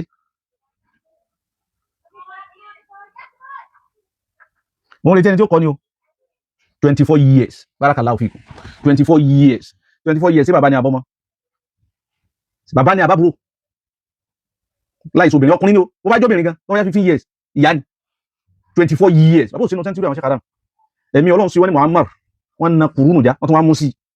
bàbá òsínú kọ́rùn wọn àwọn tí wọ́n jọ wà nù kọ́rùn àwọn ni bàbá kọ́ kági bàbá léèlá ló fi jẹ́ pé táwọn Sheikh Adam bá sọ̀rọ̀ alájàgbé dáwọn lóhùn bàbá máa dọ́mọ rẹ̀ lóhùn náà ọ̀yá nọ́mbà tẹ́ ní ẹ kọ́ọ̀lù wọlé fẹ́ kí àwọn èèyàn kọ́ọ̀lù wọlé báyìí yẹ mẹ́ta pẹ̀lú gbọ́ọ̀lọ́ ìṣẹ́jú méjì náà lókùn tó fi parí yẹ mẹ́ta mú ti kọ́ọ̀lù yẹ mẹ́ta fẹ́ kára bí yà wà nù wọn fẹ́ kí mẹ́rìkà sí wà nù wọn fẹ́ tí tí àdàbí tí èsì mẹ́rìkà sí wọ́n wà nù wọn ọ̀yá wọ́n retí kọ́ọ̀lù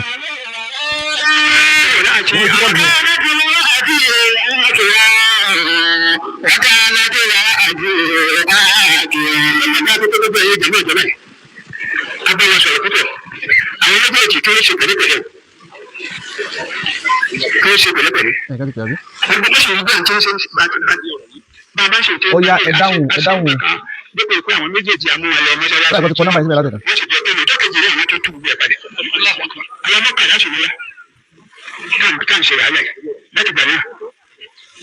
bí èsì ló ṣe ẹ dákun ẹ dáhùn láàrin ìṣẹ́jú márùn-ún tí ìbá ti ní kọ́ọ̀lù ajẹ́pẹ́ ti gbanú ní kọ́ ti èmi fúnra mi níwà bẹ́ẹ̀ wọ́n ṣe fún ara mi mo ń retí kọ́ọ̀lù báyìí ìṣẹ́jú méjì sí kí n fi bẹ̀rẹ̀ oh wọ́n ní Sheikh Abdullahi láwọn fẹ́ pé yà Abdullahi ti fẹ́ pè wọlé wọ́n ní 5 minutes 10 minutes time pé. Salamu alaikum.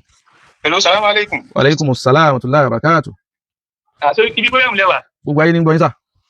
tó ẹ rárá sà. Yes sir. Yes sir. Àwọn kan wọ́n ń sọ̀rọ̀ wọ́n ní wípé ìgbé Sheikh Tajul Adabi. Ẹ fi Sheikh Tajul Adabi lẹ̀ náà ìyẹn ju eléyìí náà. Ṣé èyí tí wọ́n gbé kiri láti jọ yìí tó ń fi lé rọ́ǹkì ṣé ti rí déètì ṣé. Àní ẹ má ti sọ̀rọ̀ Sheikh Tajul Adabi àní ọ̀rọ̀ Alhaji Àgbà yìí tó clear àbí ò clear. èyí mọ̀ ọkọ ní kẹ́ dá sí náà báyìí. Ó ti clear jù. Ó ti clear. Ó ti wá láti mọ̀ wípé gbogbo iṣẹ́ tí bàbá bá ṣe lápapọ̀ lè láéláé rí ibi tó ṣe bẹ́ẹ̀ bó wàá ba iṣẹ́ yẹn jẹ́. Ẹ dákun ẹ jẹ́ lómi kọ́tù. Àpọ́nlé òun ládàbù yẹn ó wà pẹ̀lú bàbá. Bàbá náà kọ́ mọ́ wá àgbà tàná ń ké wọ́n tún mọ̀ bàbá tó dìde fún ọ. So the never. Last born bàbá, last born àwọn alájà àgbà, ó dùn mọ́ àgbà tán lọ. Last born alájà àgbà, ó dùn mọ́ àgbà tán lọ. Bàbá màmá àgbà máa bọ̀, ó tún wá dìde fún wọn. Létí fún àwọn ni wọ́n kọ́ wọn kí. Ẹ dákun ẹjẹ́ lómi ó kọlù ẹ lẹ́sà.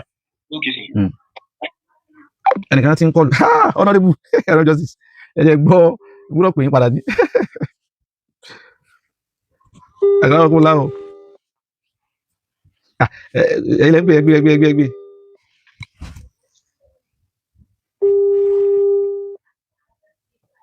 Assalamu alaikum.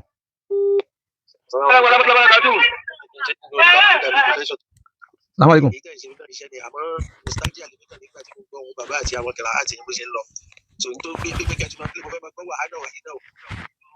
Ẹnìkan ní ń pè bá. Wá wahida darihi. Allahu akbar. Honorable Justice Ahmad Abdulrahim Sai àwọn ni wọ́n pè yẹn. Ẹnìkan náà ń pè mí. Tálẹ̀ ni ọ̀yá ẹ pè padà ẹni tí ń pè láti ó kú kọlù Sheikh Abdullah tí à ń retí. Lẹ́yìn bẹ́ẹ̀ kí wọ́n ṣàlàyé láàrin ìṣẹ́jú kan sí. Ẹ jẹ́ n ṣàlàyé láàrin ìṣẹ́jú kan sí ọ̀rọ̀ Tajul Adabi táwọn èèyàn ń sọ. Ọ̀rọ̀ Tajul Adabi táwọn èèyàn ń sọ. Ẹni mo ṣàlàyé náà jẹ́ kí n.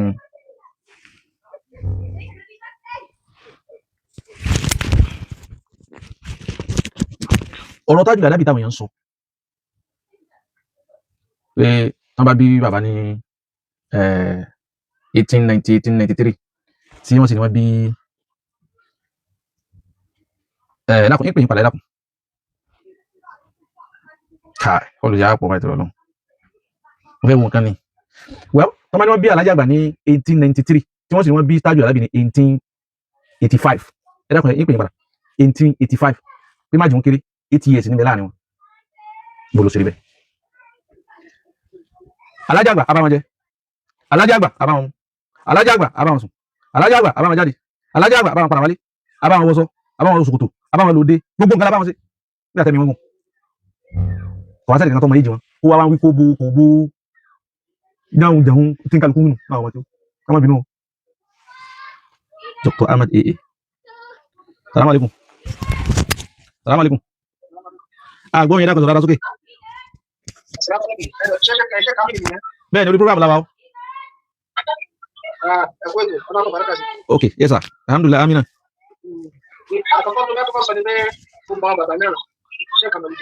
Ẹ dákun ta ní sọ̀rọ̀ sà. Dr. Ahmed ló ń sọ̀rọ̀ láti sọ̀rọ̀ nígbà tí. Tọ́ akramakumullah sà, ẹ rà sà. Yes, àgbà yín gbọ́ yín báyìí. Ọlọ́run bá wa kẹ́ gbogbo wọn. Àmín. Ọlọ́run bá wa kẹ́ gbogbo wọn torí jù wọn. Àmín. Now, òun fẹ́ sọ nípa fídíò short video. Now. Ọ̀rọ̀ yẹn láti ẹnu ẹni tó ní ọ̀rọ̀ gbọ́dọ̀. Ẹni? Mo ní láti ẹni tó ní ọ̀rọ̀ because iṣu táwọn fani ṣe yẹ ó ní láti ṣe pẹ̀lú Sheikh Kamaldeen. So bàbá Kamaldeen gbọdọ̀ náà sọ láti lára wọn pé mo ti lé ní ọmọọṣẹ́ ọgbọ́n fún àbíkí mi. Bẹ́ẹ̀ni. So no dispute mi ò jáníyàn mo gbàgbọ́ bẹ́ẹ̀ mi ò dispute rárá. But mo ń ṣe ní ọ̀nà tá a tún lè gbà láti fi òdodo ilẹ̀ òun ni bàbá káàkiri ẹ̀dẹ́gbẹ̀rẹ̀ ṣe ìbọn ìlú bàbá mi nìyẹn. À ń gbọ́ yín dáadáa. Ok. Tí bàbá Tajul Adabi ó mọ̀ lórí ìtẹ́lẹ̀ tí bàbá Tajul Adabi tọ́jú kò síwájú àwọn ọmọ tí wọn mẹ́ta àbí mẹ́rin ló wà lẹ́yìn bàbá kan ìdílé kéré jù right am I correct?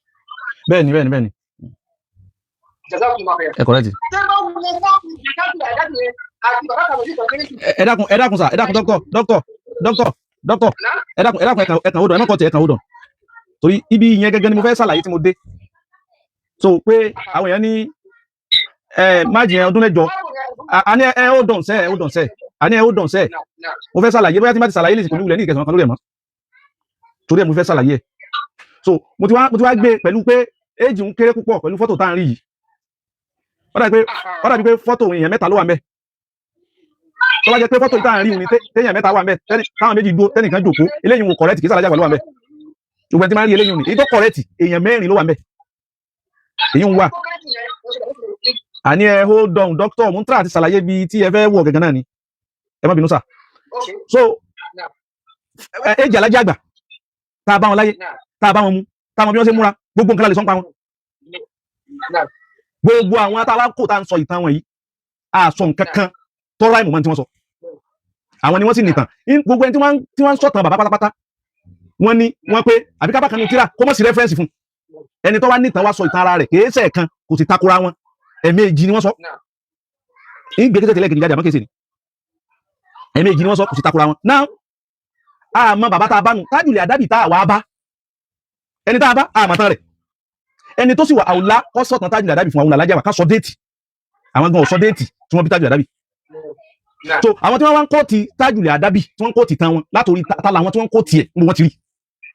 so àwọn yìí gángan wọn gbà tán tàlájà àgbà tí wọ́n bá bó wọ́n sì gbà tẹ́ni tí wọ́n bá so ọ̀rọ̀ ń rọ́ǹgì so kí wọ́n mọ̀ kí tárìkì mìládì àwọn àfa kọ́ wà majhul àbí kọ́ wà mukhtalafun fihi kì í sà àkọ́kọ́ ni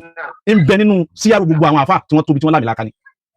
so ẹnìkan kan ò mọ èjì Tajul Adabi torí pé ẹni tó yẹ kó sọ fún wa bàbá alájà àgbà wọn sọ nígbà táwọn ò ti wá sọ kò sẹ́nì kankan ẹ ó dọ̀nsà gbà tó fi lè mú wa táà fi mọ tàlájà àgbà ní bá bí àwòlá onípa àlè mọ Tajul Adabi èyí ló kọrẹ́tì now ẹ sọ ní bá bẹ sọ̀tà. now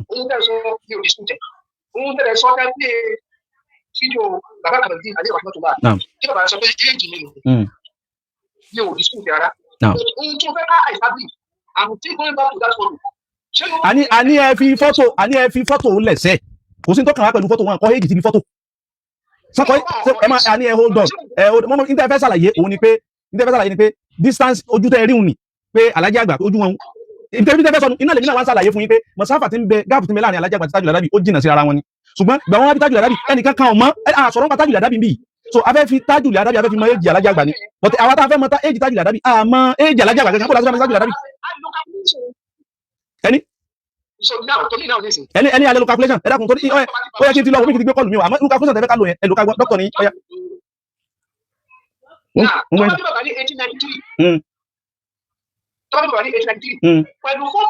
àní ẹbí fọ́tò lẹ̀ ṣé kí ló kọ rẹ̀ wọ́n kọ èjì síbi fọ́tò ni a ní wọn àmọ́ àwọn tí wọ́n tán kọ́ ti èjì Tajul Adabi wọ́n kọ́ tiẹ̀ wrongly wọ́n kọ́ tiẹ̀ wrongly nítawọn sọ nìyẹn ní kankan ọmọ tárìkì Tajul Adabi mìládì Tajul Adabi with that nítawọn sọ nìyẹn ẹ sọ kí n bọ now ẹ ń dispute rẹ àwọn alájà bá ń sọ̀rọ̀ ẹ ń sọ pé dispute ẹ ti fẹ́ mọ mú nǹkan mi wá tí ò jọra wọn ṣé wọ́n kọ déètì síbi fọ́tò ni ẹ ń sọ pé ní tí wọ́n sọ wọn ẹ dispute but ẹ hold on ṣebí ẹ kéwù ní tán bá ní but nínú kéwù bá lí níjẹ́ bẹ́ẹ̀ kí ni túmọ̀ bá lí ẹdúró ẹ dọ́kítọ̀ ẹdúró kí ni túmọ̀ bá lí ẹ sọ túmọ̀ bá lí fún mi ẹ sọ túmọ̀ bá lí fún mi nínú kéwù but bá lí níjẹ́ bẹ́ẹ̀ ẹ ní ẹ dispute but wà ní nínú lágbára bá lí níjẹ́ bẹ́ẹ̀ ẹ sọ túmọ̀ bá lí ẹ má bínú táìmù tí lẹ́jẹ́ lómi ọkọ̀ wọlé aláàlè mọ tárìkì Tajul Adabi àwa tá a mọ ẹni tí ò mọ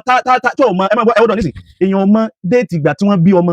ìwọ̀n wá déètì ìgbà tí wọ́n bí bàbá bó lọ sọ wọn déètì ìgbà tí wọ́n bí bàbá bàbá láyé ọmọ lọ́ba ọmọ tó bá yìí gangan ọmọ déètì ìgbà tí wọ́n bí. salamu alaikum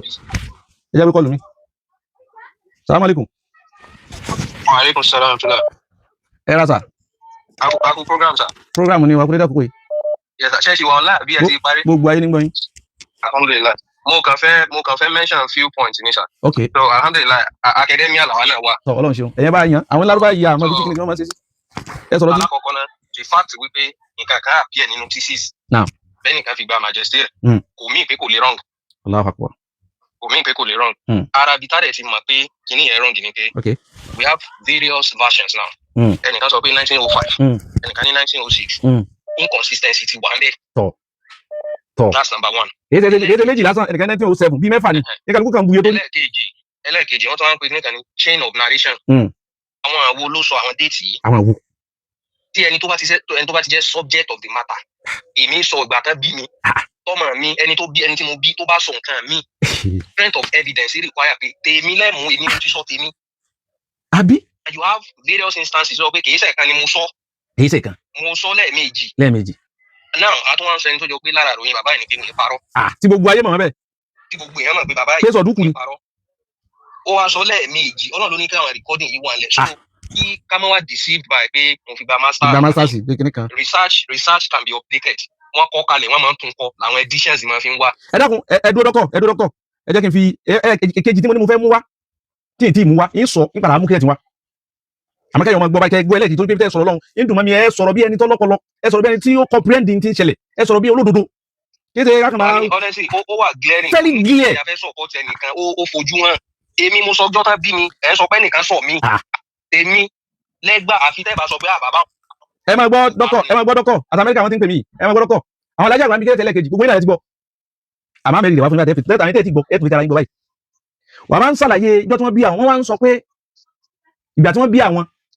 wọ́n ní màmá àwọn pa àwọn lẹ́yìn níjọ́ tí ọba mọ́mọ́ kú pé wọ́n pa àwọn lẹ́yìn pé àwọn ti tó bí ọmọ ọdún 2 sí 3 ṣẹ́gbọ́n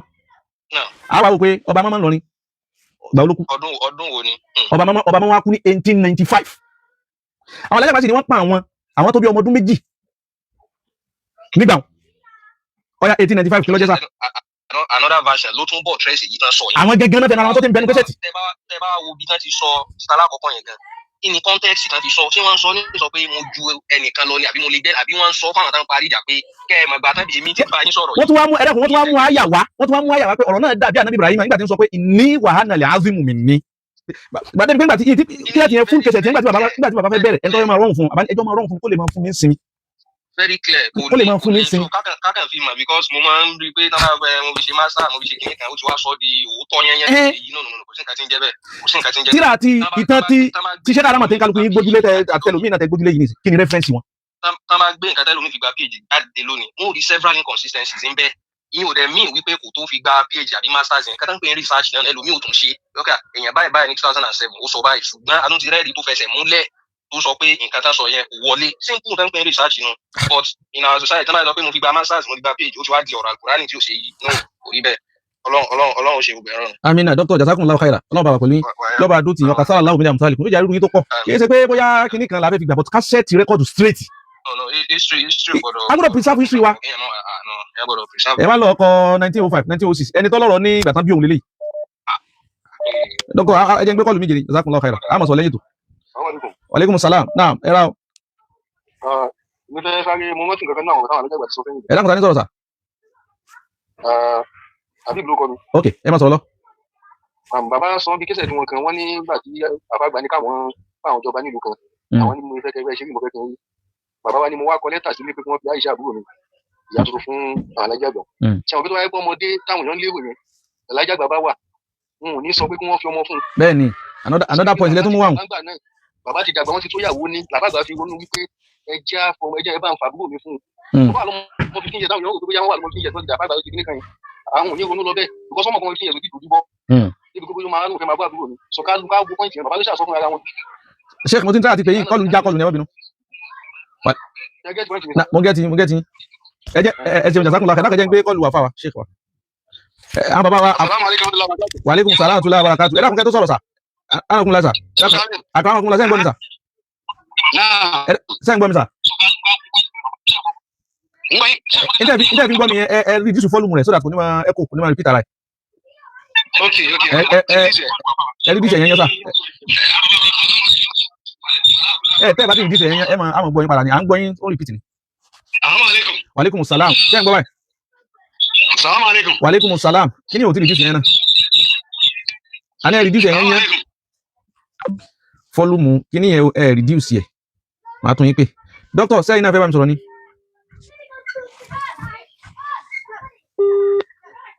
salaam aleykum sa. wa aleykum salaam wa barakatuh. ṣé ẹ ti ń gbọ́ ẹ báyìí sá. ń gbọ́ yín kétékété dáadáa. o ti dàkẹ́ tó wá mọ̀ sọ̀rọ̀ ẹ jẹ́ kí n kankan wọ́n introduce yín náà sáwọn yẹn. aláwọ̀ kọ́ àwọn afáwà tí wọ́n pè wọlé àwọn ni wọ́n ń pè ní lisanu sheikh so àwọn ni ahọ́ntàlájà àgbà fi ń ka kí wọ́n gbàtàgbà ti dé àwọn ni wọ́n máa ka tíra fàlàjà alájà máa fi ti gbọ́ so dábí ń pè wọ́n lisanu sheikh náà àwọn ni wọ́n máa ń ka tíra fàlàjà àgbà nù yàrá wọ́n jáná sí fún àwọn alájà àgbà láì máa yé gbà àwọn ni fadilatu al-alim al-kabir wa sheikhuna al-fadil ti al-muhtaram tí ń dákọ̀ wọn bi kulli ihtiramin wa ta'zim sheikh abdullah jibril láì pé sulaiman bá náà ti rẹ̀ dáadáa al-adabi hafizakumullah wa ra'akum so wọ́n sá ń pè náà nípa àwọn afẹ́sọ̀ kankan lórí ẹ̀ so ní táwọn náà bá sọ ẹjẹ́ àtẹ́tí gbọ́ salamu alaikum ẹ bẹ̀rẹ̀ sàwọn yẹn gbọ́n yín sà. Assalamu alaikum wa rahmatullahi wa barakatuh. Wa alaikum assalam wa rahmatullahi ta'ala wa barakatuh. Orúkọ mi ni Abdullahi Jibril Sulaiman Al-Fulani Al-Adabi. Hafizakumullah wa ra'akum. Tí wọ́n wí láwà ní ìdíkànnì Sheikh. Sasa. Mo kí gbogbo àmùgbà kí ayé kí ọlọ́mọ sàánú nǹkan kan wa. Àmín ya Allah. Ya Allah. Mo kí àfáwà Sheikh Kamil Abdul Karim Al-Adabi. Akramakumullah. Ọlọ́run sàánú nígbà gbà fún mi. Àmín ya Allah. Àmín ya Allah. Àtàrà mi bá ti bá yín sọ̀rọ̀ mo wà lórí ìrìn àjò. Mo ẹsẹ̀ débi tí ń lọ ni. Okay. Òun ló pa abẹ́ tí ń pè mí tí òye kí n gbé látàárọ̀. Okay. Okay. Mo wá gbọ́rọ̀ tí kálukú ń fà tí wọ́n ń gbàgbọ́ tí kò sí fà bẹ́ẹ̀. ọ̀rọ̀ tó yanjú ni ó clear. ọlọ́sọ̀ fẹ́ sọ̀rọ̀ Muhammad sallallahu alaihi wasallam Sallallahu alaihi wasallam. a'udhu billahi minash shaitanir rajim bismillahir rahmanir rahim ó ní wala yunabbi'uka mithlu khabir Aywa. ó tún sọ fún mi pé ala ya'lamu man khalaqa Wa huwa wa huwa al-latiful al-latiful khabir khabir. mi ò ní sọ̀rọ̀ èjì alájà àbàdàn sọ̀rọ̀ èjì alájà àbà sẹ́ni tí wọ́n bí gangan tí kò ní mọ̀ èjì ara rẹ̀ Àbí ẹ wà lágbà tí ọmọ sáran nínú tá a ti mọ̀ alájà àbẹ̀ wípé bàbá alájà àbẹ̀ purọ́ wọn purọ́ rí láti lè bọ́lọ̀ wọn kúrò rí o. bàbá sì ní nǹkan mẹ́ta bàbá ní quwwatul hafidha Alákùnrin láì ẹ má wọ́n ní tó quwwatul dhakira ẹ ti lè bá lọ. wọ́n ní quwwatul aarida Ẹ bá ń àwọn yìí lọ́wọ́ fún bàbá gbogbo ayé náà ní bẹ́ẹ̀ sí. ẹ bá ń tọ́ àwọn aláwọ̀ sọ kí n máa tún fáwọn yẹn. bàbá ní quwwatul hafidha Wọ́n ní bàbá nílà káyì tá a fi ń sọ nǹkan tá a fi ń hàn kan. Wọ́n ti ha wáyé parẹ́ mọ́. Now bàbá ní quwwatul dhakira àbá tó wá ní tá a fi rántí nǹkan làákàyè wọn. Wọ́n bá ti fẹ́ lù wáyé yóò dé ni wọ́n rántí straight away ẹlẹ́kejì. wọ́n tún wá ní quwwatul aarida Ní abá tó wá fẹ́ dá padà ọ̀rọ̀ ti pẹ́ tẹ́lẹ̀ mi ìrántí mọ́ bàbá ìṣẹ̀yìn rántí mọ́ yọ padà lẹ́ẹ̀kan náà ni mẹ́tẹ̀ẹ̀ta hàn Ọlọ́run fi jí kiri. àwọn àtẹ̀kẹ́ ń bẹ tí èmi ti ń yanjú láti jẹ́ òní ìmú sọ́rọ̀ ju àbá kàlífà tàná kọ́nà bá wa kẹ́ wọn. Àmín ya Allah. àwọn àtẹ̀kẹ́ ń bẹ tó rújú tí àbá gangan clarify rẹ̀ fún mi wallahi al-azim uqsim bi rabbil Kaaba. Ẹ̀yin náà parọ́ rí àbá yín àwa náà wallahi àbá yín náà kẹ́ parọ́ rí. Àgbà yẹn ni bàbá alájẹ́ bá ní àládà gan bàbá iná kídùnyà wọ́n fi hàn lẹ́nu. bàbá kìrìtìsáìtì ogun tí ì bá sọ alájẹ́ àbá ọmọ òwú ni. Náà bàbá wa sọ éèjì wọn bí sọ̀rọ̀ àbẹ́ni kíkà àgbà tó di 1997 sí 98 sí 99. tí bí wọ́n ní pẹ̀sọ́ ajẹ́tùmọ̀ bí ìrọ̀yìn ọ̀lá ó kọ́ 1905 ara o ó bá kọ́ ọ̀rọ̀ náà bàbá padà yanjú ẹ̀kún tó kú. àwọn tó ń tọ́ sọ́ngbà àti bàbá ò kìrìtìsáìtì wọn kún lè rí ìwé kọ́ni kún lè tíra kọ́ni. ẹnì ẹsẹ̀ àmọ́ ìgbà tó di 1998 bàbá alájà bá pe bàbá wa grand cadi tó ní fọdílátù Sheikh Abdul-Latif Kamaluddin Al-Adabi tó jẹ́ grand cadi fún gbogbo Sharia Court of Appeal Kwara State. Hafizahullah wàrà wọ́n bẹ láyé báyìí. wọ́n pe Sheikh Mahmoud bọ́ọ̀lù Sheikh Mustapha Kamaluddin Habibullah Al-Adabi. àwọn bàbá wa khalifa tó ní bàbá mi nù. bẹ̀rẹ̀ àti bàbá yìí. wọ́n sì pe èmi Abdullahi Jibril Suleiman Al-Fulani Al-Adabi. lẹ́yìn tí dáfẹ́ gbọ́ ìkọ́lá nígbàtà lómi mọ́ ẹ̀yin mẹ́ta nu. adé àwọn mẹ́ta tí wọ́n pe njọ́ náà. wọ́n pe lisanu sheikh. ẹjẹ́ tó yanjú. o àwọn afa àní ẹ̀dá ẹjẹ́ tó yanjú. àwọn afa wa ni wọ́n pe àwọn lisanu sheikh nù ẹ ti ń kàǹkà fún bàbá ẹgbẹ́ súnmọ́ ẹ̀jẹ̀ nu. wọ́n ní wọ́n tún wá pe kọ́ọ̀dì kudọ́t ọmọ sulibinu tààràbí kọ́ọ̀dì kudọ́t bàbá Abdul-Latif kọ́ọ̀dì tòní gbogbo Kwara State kókó wáyé náà lẹ́mọ́ ẹ lọ bá wọn. ẹlẹ́ẹ̀kẹta tó tún wá pe àtọ̀lẹ̀dọ́lẹ̀ ọmọ bàbá tí wọ́n tọ́jú alájí àgbà ju anybody lọ. àwọn ni wọ́n ń wẹ bàbá àwọn ni wọ́n bàbá ṣe ń wọṣọ àwọn ni wọ́n bàbá ṣe ń jẹun àwọn ni wọ́n gbà tí bàbá ń sùn àwọn ni wọ́n gbà tí bàbá ń jí àwọn ni wọ́n mọ̀ kí ni bàbá fẹ́ àwọn ni gbà tí àwọn ni Fadilatu As-Sayyid Al-Ustaz Mahmoud Mustapha Kamaluddin Al-Adabi àwọn náà ń bẹ láyé báyìí náà ẹ̀mí tẹ̀ta wọn pé ní bàbá sọ fún yín péjì wọn. bàbá pe àwọn mẹ́tẹ̀ẹ̀ta wọ́n ní ká tú gbogbo tí àtàwọn ní láyé àtàwọn àwé táwọn kú jọ wọ́n ní ká tú káwá wádìí pé ọdún wo ni wọ́n pa ọba kan nínú àwọn ọba Ìlọrin tí wọ́n pa á sí Ìtakùdìmá. sọ mi yẹn nísìnyí. à ń gbọ́ yín. wọ́n ní ọdún tí wọ́n pa ọba kan sí Ìtakùdìmá ká wá déètì ìgbà náà wá. àwa tó gbogbo tíra Akhbarul Qurun àwò àwọn tíra mi náà àwò tíra Sheikh Adam Lamazul Balor àwò ìwé alájà Ẹlẹ́kejìmá àwò ìwé alájà Shafi Jimba the short story of Ìlọrin àwò ìwé alájà Ẹlẹ́kejìmá Ìlọrin the spelling so far àwò ìwé alájì Shehu Oníkòkò Shehu Ahmad Oníkòkò the history of Ìlọrin àwò àwọn gbogbo àwọn tíra mi náà tó tún kọ́ tó ń pa Ìlọrin àwọn rí i pé ọdún tó ń pa ọba táwọn wé yìí ọdún náà jẹ́ 1896. àbá ló dábàá wọn ìyá tó bí mi ìyá bàbá sì ní ọmọ Ìtakùdìmá ni wọn ibi máa tó wà lẹ́gbẹ̀ẹ́ títì òun ilé tó tì í náà ní ilé ló mú. ọlọ́jà àgbà níyà àwọn pàǹtàn fáwọn wípé ọdún tá pọ̀pá máma yìí àwọn ti tú ọdún méjì sọ ọdún mẹ́ta ńgbà náà. àbá wa ní tẹ́ bá mú 1896 ẹ wá yọ ọdún méjì àbọ̀dún mẹ́ta kú mẹ́ ọdún òní òjẹ́ adójẹ́ 1894 àbá lọ́dún tó bí mi nù. wallahi tallahi summa billahi alladhi la ilaha illa hu bí àwọn ti wí nù. èmi nìkan wá kọ́ táyà mi nìkan ni ẹni mo fabricate ẹni the grand cadi the current grand cadi of Kwara State Sharia Court of Appeal ẹ lọ bí Sheikh una Mahmoud bunu Sheikh Mustapha Khalifatul Adabiyyin. ìgbà tó tún wá yá ìlú àròkè mi nìkan ni bàbá pè bẹ́ẹ̀ àti àwa mẹ́ta yìí ìgbà tá a wá ń ṣe conference ní Jamiu Muhammad Kamaluddin jò ní àwọn Dr. Kamil Alaye àwọn náà wá sọ̀tẹ̀ yìí wọ́n lọ alájà gbà pé àwọn náà pé wọ́n kàn gbàtọ̀ bá sọ̀rọ̀ àpàtàn Dr. Kamilu Alaye àwọn bàbá wa Dr. Kamilu Alaye tó jẹ́ olùkọ́ àgbà ní Kismu Lugha Arabiya wal Faransiyya tí wọ́n jọ bàbá Ahmadu Alaye ọmọ bàbá wa Sheikh Ahmadu Alaye Dr. Kamilu Alaye táwọn jẹ́ yàtọ̀ alájà gbà níjó ní ìta wá gbé wà central lecture tá à ń ṣe tá a gbé lọ sílé ń wí ní pàkátà Dr. Kamilu fún sọ ní gbangba lójú gbogbo ayé ìmẹ̀lẹ́ àdábí ẹni tó bá fẹ́ sáàkì fún wọn yàrá alájà àgbà sọpọ́dún báyìí tí wọ́n pa ọba mọ́mọ́ àwọn ti pọ́dún méjì sọ́dún mẹ́ta ńgbà náà tẹ́ bá ṣiṣẹ́ yìí yẹn 1994 Dr. Kamilu ẹni tó lè jẹ́rìí mi lọ́wọ́ tí ń sọ ẹni àfàbílá jìbìrì ní sanu ṣe èmi náà wá dìde wọn náà sókè mo ní bẹ́ẹ̀ mo ní bẹ́ẹ̀ ni wàlúwàyà àbá sọ bẹ́ẹ̀ mi náà àtàfà làtí tó yẹ gánkadì àtàfà mahmood bẹ́ẹ̀ bá tako ilé ìga ọ̀rọ̀ yàrá ni wọ́n kọ́ àbá wọn ni bàbá alájà bá sọ nígbà tó ń parí ìjà fún Lawali àti Saraki pé abba ẹ̀yìn méjèèjì ẹ̀ sí abba subhanallah ẹ̀ sì ń dààmú wa báyìí a sì ń parí ìjà fún ẹ̀jẹ̀ ó tán mo lè bí lọ́mọ ẹni tó jù yín lọ mo lè bí lọ́mọ mo ti lé lọ́mọ àdọ́fọ̀ ọdún ó tún lé wù tó lé nìmá bàbá alájà bá sọ bẹ́ẹ̀ ní year 2002 nígbà tí ìjà Lawali àti Saraki lé gán 2003 sir. 2002 ni ẹ̀rọ 2003 láti election mi gbàdí àwọn ilé gan year 2002 ni I'm quoting wọ́n àti ìyẹn wà viral nígbà bẹ gbọ́ wà lórí social media wà kẹ́ẹ̀tì lẹ́mbẹ́ káàkiri ayé àbáni mo ti lé lọ́mọ àdọ́fọ̀ ọdún kálukú ọ̀rẹ́ yẹ 110 èmi mo wá ní ọ̀hún mo ní ọ̀rẹ́ yẹ àádọ́fọ̀ ọdún mẹ́wàádínlọ́gọ́fà níjẹ́ àádọ́fà that is 110 ọgọ́fà níjẹ́ 120 àbáni that's right ọ̀ṣẹ̀ ọmọdé yìí àbáni mo ti lé lọ́mọ àdọ́fọ̀ ọdún tọ́ba sí ọmọ àdọ́fọ̀ ọdún gbà náà tọ́ba ṣiṣẹ́ ìdíngò ló jẹ́ tí wọ́n bí bàbá kò ní jẹ́ 1905 tẹ́ni kòrẹ́tọ̀ kan kọ sínú ìwé rẹ̀ kò sí ní jẹ́ 1907 tí ṣé kàdá ọ̀sán bí bàbá was not born in 1907 bàbá was not born in 1906. ok 1907 ní ṣé kàdá 1907 ní ṣé kàdá mọ̀ kọ́. bẹ́ẹ̀ni ṣé wọ́n reference ẹ̀ ṣé wọ́n reference ẹ̀ tíbi tí a ti ká. wọn ò reference ẹ̀ náà. wọ́n kàn kọ́ síbẹ̀ náà ní pé 1907. bẹ́ẹ̀ni. ṣé ẹ sì gbọ́ pé wáyà ṣé arámọ́dọ̀ làjà wà lẹ́yìn ìgbà sálàyé fún wọn. ọdún mẹ́wàá ni bàbá mi jù àwọn lọ ọdún mẹ́wàá kò sí bẹ́ẹ̀. èmi tó wá sọ lẹ́yìn kẹ́tọ́ gbélé náà kún ọmọ akó gági rọ̀ ẹ̀mọ̀ ọ̀rọ̀ àmúfẹ́ sáárì lè máa ti Ìlọrin. dáì mo ti lọ mo gba àwọn ẹ̀ǹtí sínú. ní 1996 bàbá akó gági pé àbá lọ sí Ọ̀wọ̀ bàtà adé Ọ̀wọ̀ àwa lọ búrọ́mù kan ọmọ kan wá kéwú pẹ̀lú Àdàbíyà ọmọ kan náà tó kéwú pẹ̀lú Mọ̀rìkàzíyà ìgbà tí àbá gbọ́ àbá pè àmì kí wọ́n á sàdọ̀ fún wọn wọn lówó ìgbà tí àbá wa ṣe wá sí tún sàdúrà àbá ní àwọn ìwé kí Ọlọ́run kí wọ́n lọ́sibá ká ọ̀kan pé pẹ̀lú òun wa ọ̀kan tó wá ké pẹ̀lú ọmọ wa ajẹ́ Adam àbá ní mo lè bí ajẹ́ Adam lọ́mọ wàláhì tàlẹ́ fún mi láì lè bí àbá ti ń jẹ́ náà. èyí tẹ́ sọ èyí tó sàlámù alaykum sà Ọlọ́run jàre yín pẹ́ sà. àkàrà táìmù ti lọ yẹ sà. so now àwọn ọ̀rọ̀ ohun ti ń clear bọ̀ báyìí.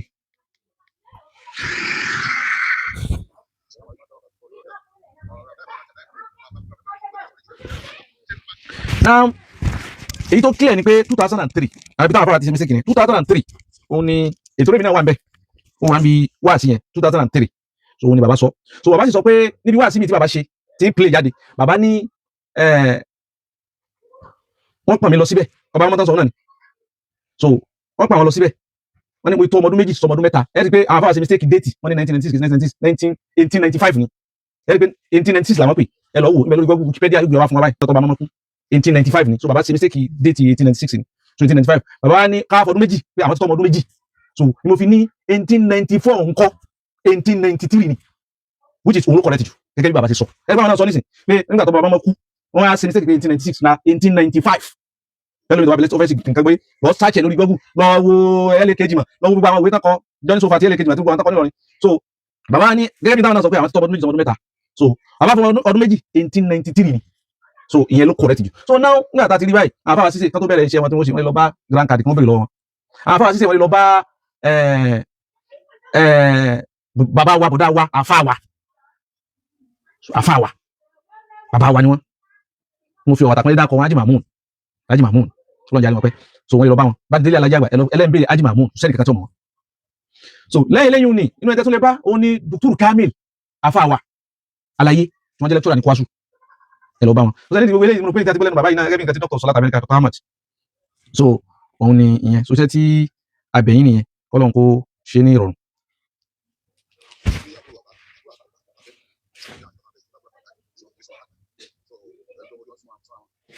so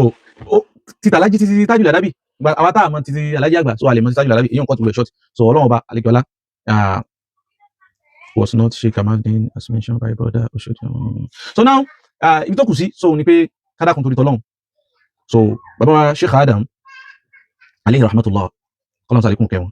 tí wọ́n kọ sínú ìtàn wọn ní rẹ́fẹ́rẹ́nsì fún wọ́n ti kọ́ bọ́ wọ́n ti gbọ́ tá ń sọ fún wọn sọ so ìtàn wọn ní lórí bíbí Àlàjí Àgbà anybody ọmọ lò anybody tó bá lò ó lò òkú lò ní anybody bí sì máa ń sàlàyé kété pé ìfi ṣe kìnnì kan bó bá ìgbọ́ àwọn àṣà àgbáyé ló bá kọ́ tá a gbọ́ tẹni ẹni tí wọ́n bí gangan tá a sì mọ̀ pé kọ̀rẹ́ gẹ́gẹ́ sọpọlọ rẹ̀ so lẹ́yìn ìgbà tí bàbá sọ̀rọ̀ yìí ni wọ́n tó fún wọn mufti o ni wọ́n tó fún bàbá mufti lẹ́yìn ìgbà wọn tó fún wọn mufti so kìí ṣe kọ́bla mufti so kẹfìlì mọ̀ pé nǹkan kan sọpọlọ bàbá tí wọ́n fi lọ́dọ̀ Ọlọ́run so wọ́n mọ̀ tí wọ́n wí so ti ẹni sìn so àfa wa ni wọ́n kankan tí ó dàtàn gbogbo táwọn yẹn bá wọlé kọ ìfẹ́ mọ̀ bí irú àwọn tó kọ àyàhátì lọ́kọ àfúrọ́dù lọ́kọ sàkíyàtì kan lọ́kọ àwọn pòfẹ́sọ̀ kan lọ́kọ àwọn dùkúrà kan lọ́kọ pẹ̀lú ní tá a ti gbọ́lẹ̀ máa fà wáyé òun lọ̀rọ̀ gbogbo mọ́ sí wa hádá fàbátẹ̀ ló ń fàbátẹ̀ gbogbo tó wá sí Àlàjí Àgbà sọ yìí káàtì bọ̀ wọn fẹ́ra tó jẹ́ pé gbogbo àwọn tí wọ́n kọ́ Ọlọ́run nìkan ló mọ kọ́ sí dùn wọn tí wọ́n fi kọ́ orú nǹkan báyìí alàlà kọ́ọ̀lù ó yẹ kó jẹ́ pé mo gbọ́ lẹ́nu rẹ̀ ó sọ fún mi alàlà kọ́ọ̀lù mo gbọ́ lẹ́nu tájọ kéwú tájọ tàlámọ́sà lọ́dọ̀ àfa rẹ̀ alàlà kọ́ọ̀lù mo gbọ́ lẹ́nu òbí rẹ̀ alàlà kọ́ọ̀lù mo gbọ́ lẹ́nu ìyá rẹ̀ lẹ́nu bàbá rẹ̀ lẹ́nu àkàránù so anybody gbogbo àwọn tí wọ́n kọ́ ẹlòmí lè kọ́ nítorí kó fẹ́ gba tíṣìṣì ẹlòmí lè kọ́ fún àwọn àgárádùn mukhtalifa so Ọlọ́run nìkan ló mọ wàrà àlùkọ́sílẹ̀ kó tí wọ́n bá wò lè kọ́ so bàbá súnmọ́ òun ni wọn àwọn akọ́ kági wọ́n wájọ́ Àlàjí Àgbà wọ́n jọ bí wọ́n ṣe alámàgbà kan náà ó kúnlẹ̀ ní bàbá wa àbá àfa ńlá ó kúnlẹ̀ bàbá wa ni wọ́n bàbá wọn pa àwọn Àlàjí Àgbà torí kọ́ mọ́ ni wọ́n tí wọ́n bí ní wọ́n ń pàtàn títàn so nítan àwọn afá wa ti lọ ní 1893 gbogbo ọmọ kéwú kẹmọ kọ́ àwọn kéwú lé kéwú yín gbogbo tíra tí wọ́n bá kọ táwọn afá ṣíṣe ìjọba lè dé èyí tí wọ́n bá lè edit tó change rẹ̀ èyí tí wọ́n bá lè edit tó wọ́n bá ti lọ wọ́n máa ń lò fún anything mọ́ nípa Àlàjí Àgbà lórí lẹ́yìn ọ̀nà. Assalamu alaikum warahmatullahi ta'ala wabarakatuh.